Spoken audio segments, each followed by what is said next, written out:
খায়রুল হক ভেবেছিলেন যে পালিয়ে বেঁচে যাবেন। আমি তখনও বলেছিলাম 2012 সনে বলেছিলাম আপনার বিচার অবশ্যই জনতার আদালতে হবে। বান্ডেল থাকলে প্রতি সেনমানিতে টাকা বাঁচবে। বিকাশ সেনমানি বান্ডেল কিনে জিতুন প্রতি লেনদেনে।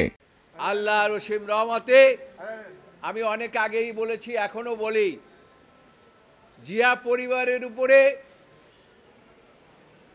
যারাই হাত দিয়েছে তাদেরই হাত পুড়ে গিয়েছে। আপনাদের মনে আছে এরশাদ হাত দিয়েছিল, এরশাদের হাত পুড়ে গেছে। মঈনুদ্দিন ফখরুদ্দিন হাত দিয়েছিল, মঈনুদ্দিন ফখরুদ্দিনকে এই দেশ থেকে বিদায় নিতে হয়েছে। আর এই ফ্যাসিস্ট সরকার হাত দিয়েছিল, তাদেরকেও বিদায় নিতে হয়েছে এবং চরমভাবে বিদায় নিতে হয়েছে।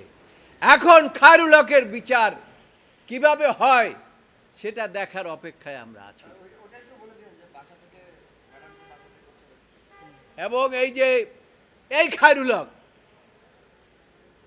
আমাদের নেত্রী, দেশনেত্রী বেগম খালেদা জিয়াকে এক কাপড়ে বাড়ির থেকে বের করে দিয়েছে। তিনি সেদিন কেঁদে কেঁদে বলেছিলেন, আমি কার কাছে বিচার চাইব?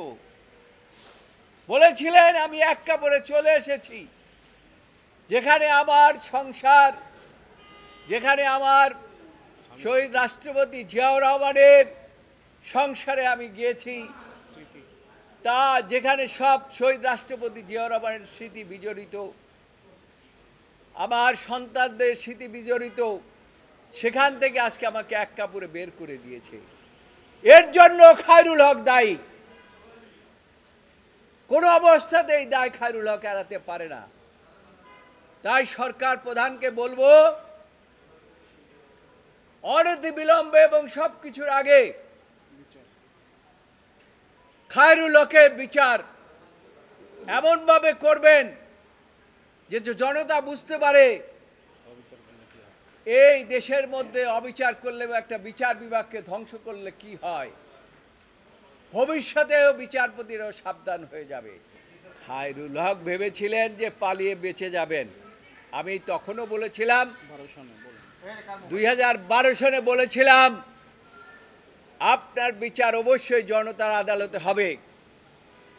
আমি আশা রাখি এই সরকার এমনভাবে বিচার করবেন, দৃষ্টান্তমূলক বিচার করবেন, যাতে মানুষ মনে করে এই আদালতে বিচার হচ্ছে সেটা জনগণের আদালত এবং জনতার আদালত। তাহলে পরে আমরা খুশি হব।